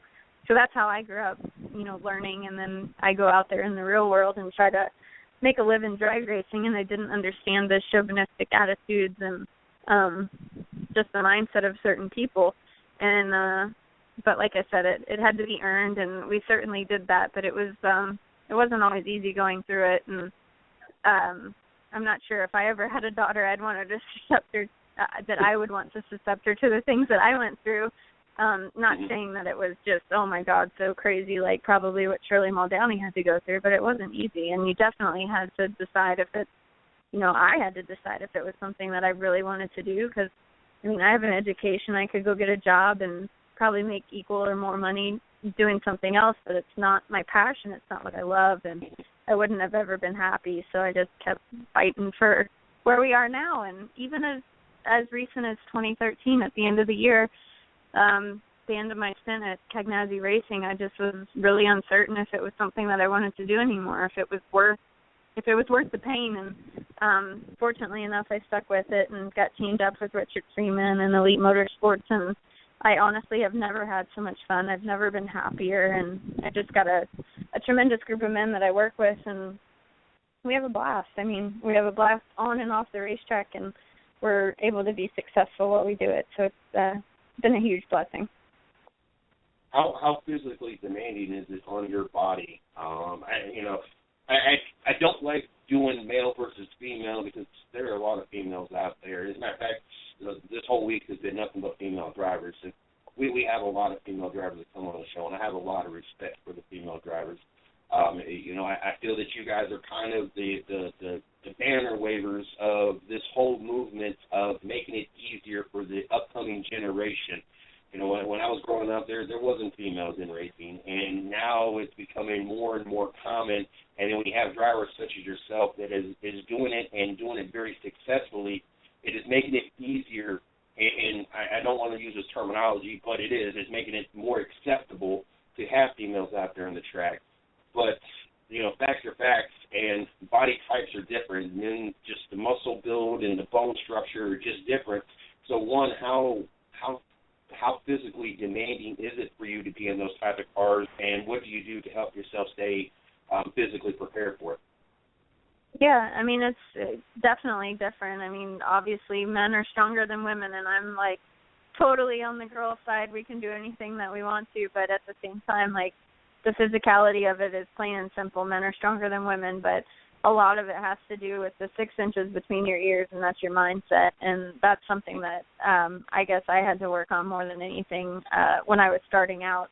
It's the power of positive thinking and expecting the things that you want to happen, and working hard to get there. I have a pretty tough regimen in the gym that I follow, and my sister, she's a personal trainer and a nutritionist, so she helps us with that. But having said that, it's a tough lifestyle on the road. To wake up an hour early, or, when you come home at night and you're physically and mentally exhausted from the day at the racetrack, not only the demands from the race car, but from your fans and media as well. It's, I'm not going to lose an hour of sleep at night to go work out. So it's definitely harder to follow when you're on the road, and that's a true struggle for me. But, when I'm at home, I'm able to get back on a schedule and spend a lot of time just doing a little bit of cardio and a lot of weight training. And, physically the car is hard to drive, absolutely. I probably have a harder time doing it than the men that I compete against, but I work hard to be able to overcome that part of it. And a lot of that goes back to what I said a second ago, is the mental side of it. So it's definitely physically demanding. The clutch pedal is extremely hard to push in. It's got less than an inch of travel from fully engaged to you're completely off the clutch pedal. So it's a short throw clutch for sure. Shifting, it's a Z pattern shifter forward and back, and it's metal on metal. So you're like, I'm throwing my arm as hard as I can, to shift the gears, and there's just a lot going on. And then not to mention, when you let the clutch pedal out, you're experiencing almost 4 Gs and the same negative Gs when you pull the parachutes at the other end. So there's a lot of demands physically, but most of it, I would say, I've overcome mentally. So it's tough, but it's fun. Like, I like the challenge of it. I like when people tell me I can't do something, because that makes me prove to them that I can do it. So it's definitely the mindset, I guess. Now, where are the final 2 races at for you this season? We head to Vegas next weekend, and then we have a week off, and then we go to Pomona, which is Southern California in the Los Angeles area. And you feel real confident at these tracks you like? I absolutely love both of those racetracks. We actually, right now, have an 18 consecutive round win streak at Las Vegas. So if you think about that, 4 rounds on Sunday, we've been winning there for a couple of years straight now, 2 races per year, plus a couple of specialty races. It's definitely my lucky racetrack, and my crew chiefs have a great setup for there, and I've been driving really well, so I'm hopeful that we can come off of this win in Dallas and head there and do the same thing. We've got a pretty significant point lead on number 2 right now, who is Greg Anderson, so we need to go to Vegas and just stick to our game plan and focus on qualifying well, and then on Sunday just take 1 round at a time and see how things fall. But I'm definitely optimistic about both of these races coming up. My crew chiefs have a great handle on my car, and those 2 tracks they've done very, very well at in the past 2 and 3 years. So I'm excited to head out west. Now, I know you got a 154-point lead. How many points can a person make up in a weekend? If you win the race, I believe it's 100 points, but there are 20 points available for setting the national record, which is not going to happen in Vegas because of the elevation, but it could happen in Pomona. Like last year, I think in the finals for the World Championship, we went a 6:48, but that's still 300ths of a second off the record. So, obviously hopeful that the weather is not conducive for a national event run, record-setting run for somebody else to go out there and get and capitalize on those points. But there are 3 bonus points per qualifying round available. So if someone were to run the quickest run of every qualifying round, they could accumulate 12 points there. There's some bonus points for qualifying on the pole, and then 20 points per round and 20 points for the national event record. So I think the most somebody could score is like right shy of 140 points. So we just have to stay pace and actually just stay ahead of Greg Anderson. And I think we can do it. We're 8 rounds ahead right now, and there's 8 rounds of racing left. So something really crazy and catastrophic would have to happen. But I know that we're going to do great. I just got to keep a positive attitude. Well, obviously, that's nowhere close to the NASCAR point system. That 154, you'd have been locked in for the rest of the season. Just trying to figure out the point system would confuse me enough as it was. So I was trying to see how I'm not going to say easy it's going to be for the next 2 weeks, but how stressful it could be. But obviously, in 1 week, they can eliminate pretty much that whole 150-point deficit if everything lined up for them and didn't line up for you. So obviously, you got a lot on your plate the next 2 weeks. I want to thank you greatly for coming on. We love having the opportunity. We've had Doug Herbert and Tina Snow on the show. We don't get an opportunity to get too many drag racers on the show, so it's really cool to kind of step away from the making the left turns, as those would say, and talk to somebody who just goes in a straight line. I don't know. It's not much different to me. I mean, it's kind of I know it's not simple, but it's trying to stay just simple. I guess for those that anti whatever that you're against, but when people sit there and try to make fun of race car drivers, all you do is left turn, you go in a straight line. You do that for any sport. Football players, well, you just go up and down a football field, or baseball, you just run around in a circle. I mean, so you can kind of do that for every sport, but it's really cool to have a change of scenery and definitely have an opportunity to talk to somebody we've not had on the show before. So I definitely want to thank you, and I definitely want to congratulate you on 8 wins already this year, and hopefully you get a couple more and get you another championship. We definitely want to wish you luck on the rest of the 2015 season and, of course, the rest of your career as well. I want to thank you for coming on, and I hope you enjoy the rest of your night. Well, thank you. Thanks for having me and shining a little bit of light on NHRA drag racing. We certainly appreciate it. And you guys ever get the chance to come out, I don't know which one of you guys said it, but I'd love to stick you in the car during a warm-up or something. It'd definitely open your eyes to a new sport. So thanks for the time, and I hope to talk to you guys soon. Yes, ma'am. Definitely. The door will definitely be open. That was me. Like I said, you don't even have to start the car up. I just want to sit in one. Just imagine what the power is like to have my hand on that steering wheel.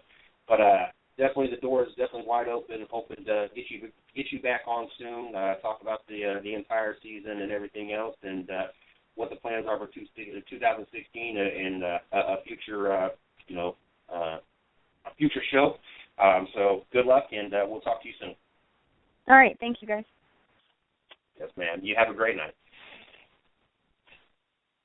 That was Erica Enders, 8-time winner this year, 2014 world champion of the Pro Stock Series. And I feel very confident. It sounds like she feels very confident in 2015. And I saw your question right at the end, Miss Lee. And we get it back on. We'll definitely touch on that as well. But I tell you what, to go from Sarah Cornett-Ching, finishing 7th in the points, highest female rookie in the ARCA series ever, and then this accomplished driver, Erica, as well. And I tell you what, if you've not seen her car, and I know cars are cars to a lot of people, but I tell you what, that is a nice-looking car. And I like Camaros. Yes, I like older Camaros, but I love Camaros. And she gets the opportunity to sit in a very, very nice looking Camaro every weekend and to the limit and go as fast as she possibly can. I don't know how you would not love to have that job or have that career or opportunity. I wouldn't even really call it a job. I know it's a job, but I don't know if I could really call it a job. I mean, you get to sit in a car and go as fast as you possibly can. It don't get no better than that. But yes, I got to check her schedule and see when she comes to Charlotte, so I can definitely have an opportunity to sit in that bad boy once, and kind of hope she would start it up just so I can feel it vibrate once and know what it feels like to at least be sitting on the starting line. But if not, I'll sit in it with it being off and enjoy it as well. So, yeah, that's a nice car. And I tell you what, just put that on my ear. Are you doing it? Definitely a lot of talent there. It takes a lot of talent to be a female. And like I said, I hate trying to distinguish the difference between them because in my eyes, you got the talent. It don't matter if you're male or female. You got the talent. But I tell you what, it says a lot for her to be as accomplished as she is racing in what has been a male-dominant sport. So definitely got to tip my hat to her, and definitely got to thank her for coming on the show and giving us an opportunity to get to know her and talk to her and everything else. We got one more part of the show coming up, our Thursday, our Wednesday tradition. But I be waiting until 10:40. I didn't know we're 10:45 to do it.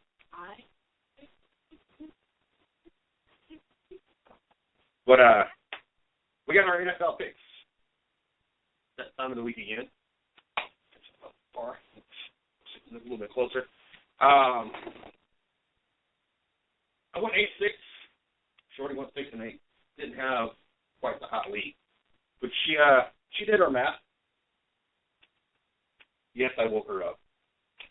She was over there. At one point, she was, I think she snored. I don't know if she woke herself up there at one point. Yes. And I could agree, I did wake her up. Shorty is a snorer. I'm sure that I snore some of my sleep as well, but Shorty snores all the time. Shorty is a big-time snorer. No, he snores all the time. I've never woke myself up snoring. Shorty wakes herself up snoring. You ready for Friday's show? Sure. Yeah, she's still trying to wake up. Anyway, at least she did her homework and she's already got her picks together, so she's at least prepared. She did prepare herself ahead of time, so That ain't too bad. Thursday night game. What traditionally was a NFC West rivalry that meant something, now this year not really meaning something. The Seattle Seahawks are sitting 3-3. The San Francisco 49ers sitting 2-4. The Seattle Seahawks defense has given up like 4 fourth-quarter leads. San Francisco, you don't know what Kaepernick you're going to get. So this game is obviously going to be an interesting game. Seattle obviously needs to win this game if they want to have a possibility of making the playoffs. If it be win that division with Arizona sitting 4-2, or even more so a wild card spot. San Francisco, I don't see them making the playoffs. The only thing they could do is just help ruin Seattle's weekend, really, at this point. Seattle goes into San Francisco. I have Seattle. I have to. Yeah, Seattle as well. Just because you're from there, that's your only reason. Yeah.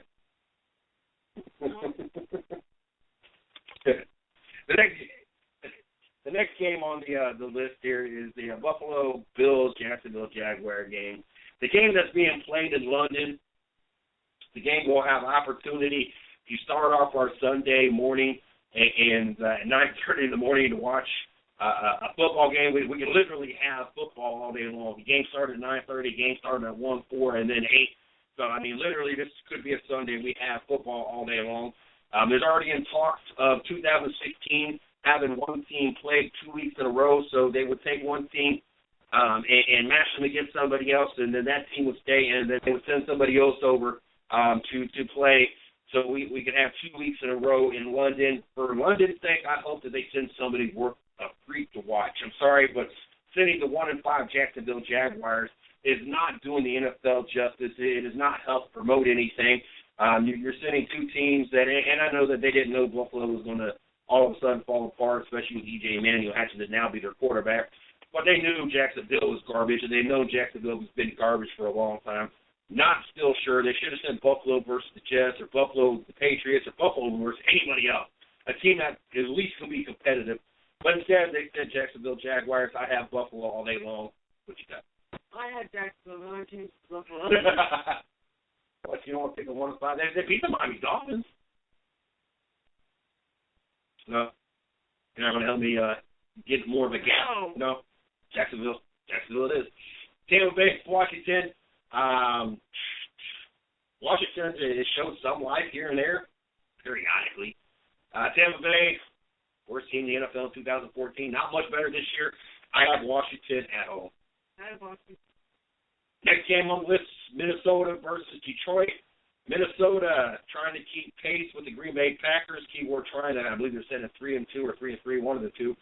Detroit got the first win last week. Controversial call with the Golden Tate touchdown. Not really controversial. People just wanted to make it controversial. They have nothing to talk about. I'm going to go with this possibly being one of the upsets of the week. I have Detroit at home over Minnesota. I also have Detroit. Follow the leader because you're tired of getting I part of have that. it on the refrigerator. The only one that's different is the Buffalo-Jacksonville game. Oh, you wrote them. I wrote them down. Okay. Next game up, Pittsburgh and Kansas City. Damn, we're going to be the same on that. It don't matter who the starting quarterback is, obviously, for Pittsburgh, 4-2. We watched Michael Vick start. We watched them win. We watched Landry Jones come in. We've watched them win. Good chance Landry Jones will be the starting quarterback. I know that Big Ben is practicing this week, and there's a small possibility that Big Ben will play this week. It doesn't really matter. Kansas City, no Jamal Charles, no win, sitting at 1-5. Pittsburgh Steelers all day long over the Kansas City Chiefs. Pittsburgh as well. You already said we picked the same thing. I just want you to be able to say it, so it's official on the thing that I didn't speak for you. You did speak for me, though, at the very beginning. But I gave you we got the same thing on this one, too. What we do. Houston, Miami, the next one on the list here. Houston, some kind of life with Brian Hoyer as the quarterback position. Miami comes out and wins their first game under their new head coach. Ought to be an interesting game. It's a tough one to pick. I'm going to go with the Miami Dolphins at home. Houston, you might have a problem. Miami might have problems. Miami's got a lot of problems. But Houston's got even more problems. You're going to have problems. I'm going to have Miami. I'm going to have problems with Miami. Yeah. Miami Dolphins? No, it's Miami. Miami? Yeah, I'm going to have problems. We're going to go to Homestead. You're going to watch it. We're going to be it down in Miami. No problem at all. Next game on the list, Cleveland and St. Louis. Yes, last night on the show when we had Patrick Taylor on, I had this as one of my potential upsets. Well, he called it an upset. I didn't call it an upset. I just honestly think the Cleveland Browns are going to beat the St. Louis Rams. I have Cleveland bouncing back from last week's overtime loss to the Denver Broncos to beat St. Louis in St. Louis. Who do you think? Cleveland. Cleveland rocks. Northern Saints, Indianapolis. Indianapolis didn't have very much luck against the New England Patriots. Kept it competitively close, a lot closer than a lot of people thought they were going to. New Orleans came out and beat the Atlanta Falcons. I think shocked the world. As the Saints that looked like garbage all year long, the Falcons looked like they were unbeatable. And then we watched the Saints beat the crap out of the Atlanta Falcons. This week is not going to be the same. Indianapolis at home. It's going to not be a pleasant day for Drew Brees and company, as I have the Indianapolis Colts winning at home. Indianapolis Colts. Atlanta and Tennessee. This is an opportunity for Atlanta to show how quickly they can adapt and overcome and change up the game plan and fix what had to be fixed as they go to Tennessee, going against probably one of the most highly overrated quarterbacks so far this year, Marcus Mariota. I like Atlanta going in and not only beat Tennessee, but really taking their frustrations out on the Tennessee Titans. I have Atlanta all day long. Yeah. Jets and New England, very interesting matchup. Matchup that I don't think we thought going into the season or getting ready to go into the season we thought was going to be interesting. We thought that Geno Smith was going to be the quarterback and we was going to laugh about the New York Jets all year long. Ryan Fitzpatrick, which oddly enough is actually an upgrade of the quarterback position. Never thought that would ever been said out of my mouth. It looked good, 4-1, number one defense. Doing a lot of things right, but they've not gone against the New England Patriots. Better yet, they've not gone against Bill Belichick, period, this year. Sorry, but I do not bet against Bill Belichick, Tom Brady. I have New England against the Jets. I also have New England. Oh, we have like one pick that's different. That's because you changed one of your picks. Should have made you go first on that one. We would have had two different picks. Oakland and San Diego. This was my upset pick because we had to pick one upset pick last night. A lot of things about Oakland I like. Derek Carr doing great. Amari Cooper, Michael Crabtree, the additions, Justin Tuck and whatnot on the defense. Charles Woodson. I like the Oakland Raiders. San Diego, 503 yards. Philip Rivers, 2 touchdowns, no interception. And yet you still couldn't win. You're not going to get 500 yards this week, and Oakland is going to shock Charger Nation. I have Oakland going into San Diego beating the Chargers. I have San Diego. There we go. 2 different picks. Even if you get them both right, I'm still 6 games ahead of you. Anyway, we got the Dallas Cowboys going into the New York Giants. Matt Castle led Dallas Cowboys. Honestly, it doesn't matter which team or which quarterback you put in the quarterback position. Today, Tony Romo and Des Bryant is not out there. I have the New York Giants bouncing back from that 27-7 loss to the Philadelphia Eagles, winning at home against the Dallas Cowboys. I have the Cowboys. Greedy. Yeah. Greedy. As I said, this is going to be interesting, too. This is a really hard one for me to pick because they're such big rivalries. Now, the next one's a hard one to pick because you don't know which Philadelphia Eagles team you're going to get. And just because Carolina beat Seattle, I had this conversation today, they beat a Seattle team that has given up like 4 or 5 fourth-quarter leads. It is not the same Seattle team that we're used to. Have their defense is not even in the top 10. So as much as I want to give Carolina credit, I can only give them so much credit because they've really still not at this point played anybody really that serious of a threat that is actually going to go to the playoffs so far. Carolina at home against Philadelphia. I guess my better judgment, I'm going to take the Carolina Panthers at home. I took Carolina Panthers as well. Next one, we got Baltimore and Arizona. That will be the Monday night game. You know, I know at some point Baltimore is actually going to get their act together and is actually going to play like the Baltimore Ravens we know. And Arizona coming off that tough loss to the Pittsburgh Steelers against a Landry Jones-led Pittsburgh Steelers. I want to remind everybody of that. I'm still highly sold on the Arizona Cardinals. I still think that they're a team in the NFC West and probably definitely a top 2, top 3 team in the NFC, period. I have Arizona at home beating the Baltimore Ravens. I also have the Arizona Cardinals. Was that 4? 4 different? 3 different? I got the Giants. I got the Giants.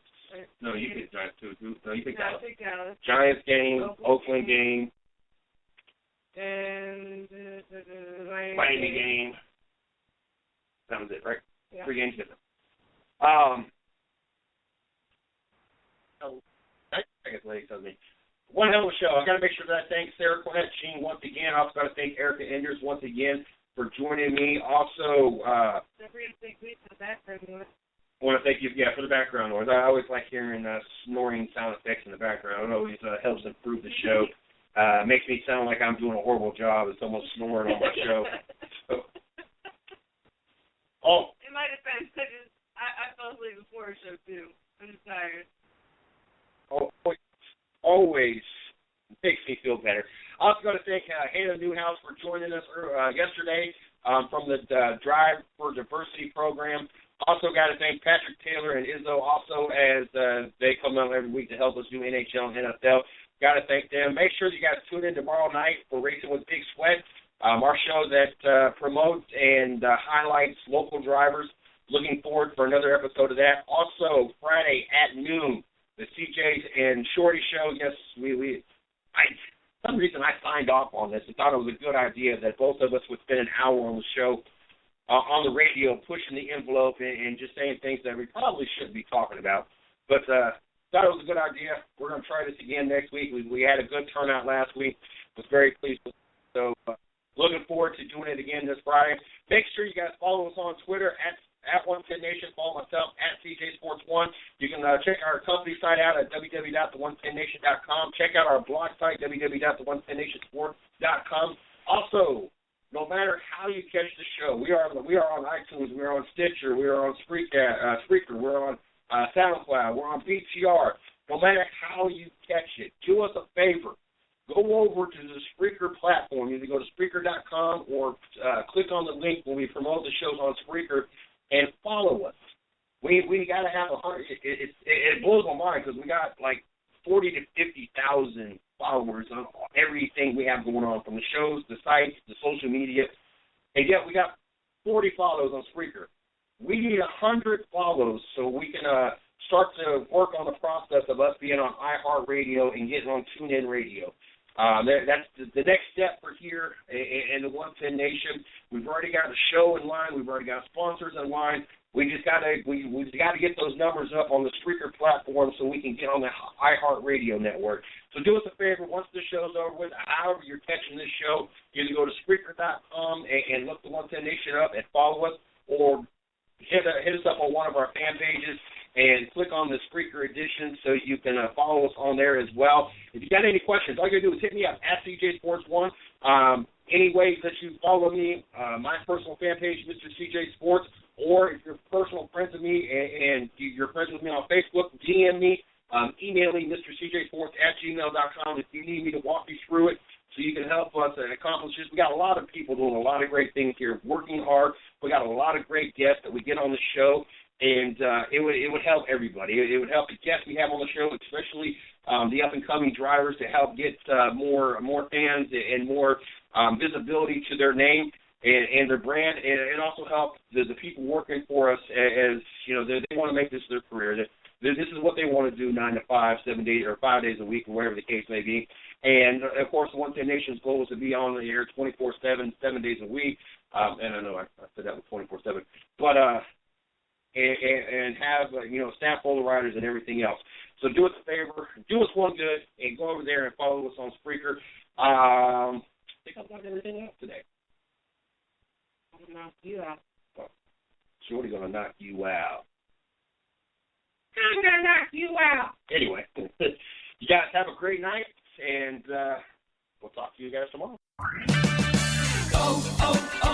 O'Reilly. The next time you need auto parts and accessories, trust the parts professionals at the 30 Raleigh-Durham O'Reilly Auto Parts stores. Our professional parts people know what it takes to get the job done right. Professionals have counted on O'Reilly Auto Parts for decades. Now you can too. Professional parts people, O'Reilly Auto Parts. Better parts, better prices every day. O'Reilly Auto Parts.